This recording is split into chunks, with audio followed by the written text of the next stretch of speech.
নমস্কার, উরুস কিচেনোলজিতে সবাইকে আবার স্বাগত জানাচ্ছি। আজকের রেসিপি খুব সহজ, ঘরোয়া একটা নিরামিষ ভাজি। এটা যেরকমই সহজ সেরকমই টেস্টি, সুস্বাদু এবং খুব তাড়াতাড়ি বানিয়ে নেওয়া যায়। আমার এই রেসিপি যদি ভালো লাগে তাহলে লাইক দেবেন, শেয়ার করবেন পরিচিতদের সাথে, বন্ধুদের সাথে, এবং সবাইকে রিকোয়েস্ট করব প্লিজ সাবস্ক্রাইব টু উরুস কিচেনোলজি।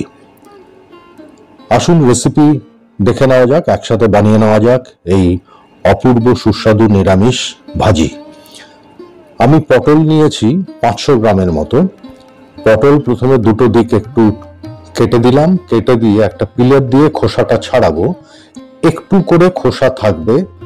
4 বার যদি একটা মিডিয়াম মোটামুটি ভালো সাইজের পটলে 4 বার যদি আমরা খোসাটা পিল করে দিই তাহলে যেটুকু খোসা লেগে থাকবে সেটা কিন্তু খুব জরুরি। এই জন্য যে পটলগুলো আমরা কাটবো, ভাজবো, ওইটুকু খোসা থাকলে একটা হোল্ডিং থাকবে, গ্রিপ থাকবে, তাহলে পটলগুলো একদম ভেঙে যাবে না ভাজার পর। আমি 2-3টে পটল দেখিয়ে দিচ্ছি, খোসা আমার ছাড়ানো হয়ে গেছে। এবারে কাটিংটা কিভাবে হবে, এভাবে লম্বা করে দাঁড় করিয়ে প্রথমে মাঝখান থেকে দুটো হাফ করলাম, এক একটা হাফ আবার হাফ করছি। দেখুন আমি হাফ করে দিলাম। এই হাফটাকে আমি একটু ব্যাকা কাটলাম, খানিকটা ট্রায়াঙ্গুলার ফর্মে। এই হাফ করলাম, করে একটু ব্যাকা কেটে দিচ্ছি। এইভাবে কাটার উদ্দেশ্যটা হচ্ছে যে ভেতরের যে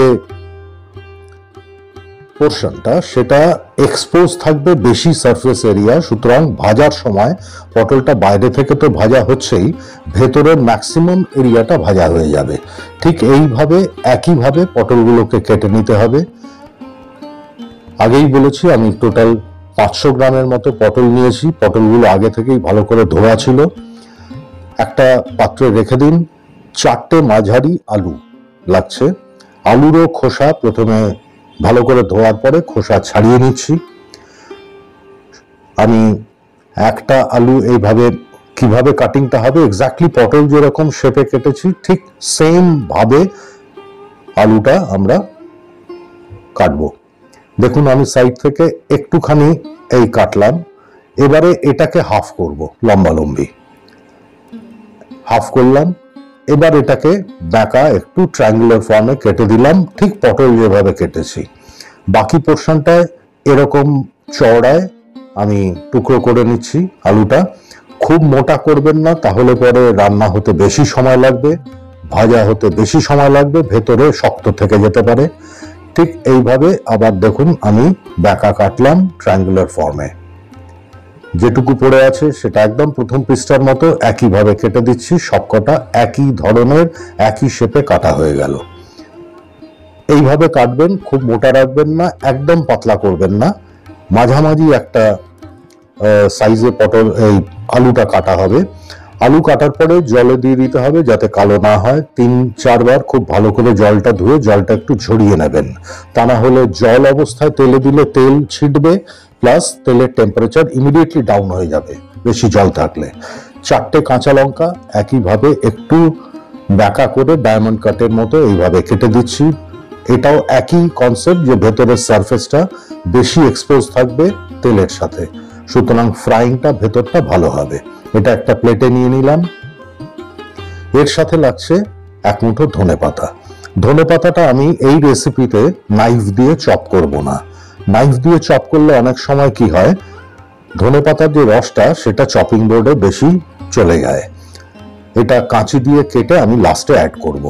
প্যান গরম করে 2 টেবিল স্পুন সর্ষের তেল দিয়েছি। তেল গরম হলে পরে টেম্পারেচার মিডিয়াম করে মাঝারি আঁচ করে দিয়ে পটলগুলো প্রথমে ভেজে নেব।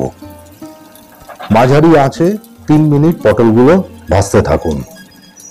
আগে পটলটা ভেজে নিচ্ছি কারণ পটল ভাজা হতে একটু সময় লাগে। এবারে দিয়ে দিচ্ছি জাস্ট একটা পিঞ্চ অফ সল্ট, 1 চিমটে নুন, আর সামান্য হলুদ গুঁড়ো 1/4 টিস্পুন। টস করে দিচ্ছি। চেষ্টা করবেন স্প্যাচুলা বা হাতা বা যেটা দিয়েই রান্না করেন সেটা একটু কম টাচ করতে, তাহলে জিনিসগুলো গোটা গোটা থাকবে, খাওয়ার সময় খুব ভালো লাগবে। 3 মিনিট এটাকে ভালো করে ভাজার পরে গ্যাস অফ করে দিয়ে পটল তুলে নেব।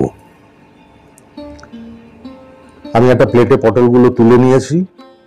পটলের কিন্তু জাস্ট হালকা ফ্রাইং হলো। এবারে আবার ওই প্যানের মধ্যেই আরো 1 টেবিল স্পুন সর্ষের তেল দিয়ে দিলাম 5 ফোড়ন 1 চা চামচ। 5 ফোড়ন আপনারা সবাই জানেন 5 রকমের মশলা থাকে। দিয়ে দিচ্ছি 2টো শুকনো লঙ্কা মাঝখান থেকে ছিঁড়ে, যাতে তেলটা না ছেটে। হিং 1/4 টিস্পুন, অল্প হিং দেবেন, যেহেতু নিরামিষ রান্না খুব ভালো একটা ফ্লেভার আসবে। এবার দিয়ে দেবো আলুর টুকরোগুলো। এগুলো একটু জল ঝরানো আছে, আমি আগেই বলেছিলাম, যে না হলে তেল ছিটবে এবং তেলের টেম্পারেচার কমে যাবে। মিডিয়াম ফ্লেমে এটা ভালো করে ভাজতে থাকুন, একইভাবে যেভাবে পটল ভেজেছি। একটু নুন সামান্য 1/4 টিস্পুনের মতো, আর 1/4 টিস্পুন হলুদ, এইটা দিয়ে ভালো করে টস করতে থাকুন। মাঝে মাঝে স্প্যাচুলা দিয়ে একটু মিক্সিং করে দিতে হবে, খুব বেশি টাচ করবেন না। সবকিছুই ডেলিকেট, সুতরাং এইভাবে গোটা গোটা যাতে আমাদের রান্না কমপ্লিট হয়ে যাওয়ার পরে সার্ভ করবার সময় যাতে এগুলো গোটা গোটা থাকে। এবারে একদম লো ফ্লেম করে আঁচ কমিয়ে দিয়ে 2-3 মিনিট 3 ঢাকা দিয়ে রান্না করুন। আলুগুলোকে আমরা প্রায় খানিকটা 60-70% নরম করলাম। দিয়ে দেবো ভেজে রাখা পটল, মিশিয়ে দিচ্ছি। ফ্লেম কিন্তু লো রাখবেন। এখন অ্যাড করতে হবে ধনের গুঁড়ো 1 টিস্পুন আর আমচুর powder, dry mango powder 1 teaspoon, 1 teaspoon. এই দুটো জিনিস দিয়ে আবার একটু ভালো করে হালকা হাতে মেশাতে থাকুন। আমাদের মোটামুটি মশলা কিন্তু দেওয়া কমপ্লিট। নুন মিষ্টি পরে চেক করে নিতে হবে, যে যার স্বাদ মতো অ্যাডজাস্ট করে নেবেন। এতে চিনি দেবেন না, আমিও দিইনি। ভালো করে মিক্স করে দিচ্ছি। এবারে ঢাকা দিয়ে আবার 3 মিনিট মতো, 2.5 থেকে 3 মিনিট কুকিং করুন। আলু কমপ্লিটলি কুকড হয়ে গেছে, পটলও কুকড। এই স্টেজে ফ্লেম একদম হাই করে দিন। যেটুকু তেল গায়ে লেগে আছে সেটা শুকিয়ে যাবে এবং জিনিসগুলো একটু ক্রিস্পি হয়ে যাবে, আলু এবং পটল।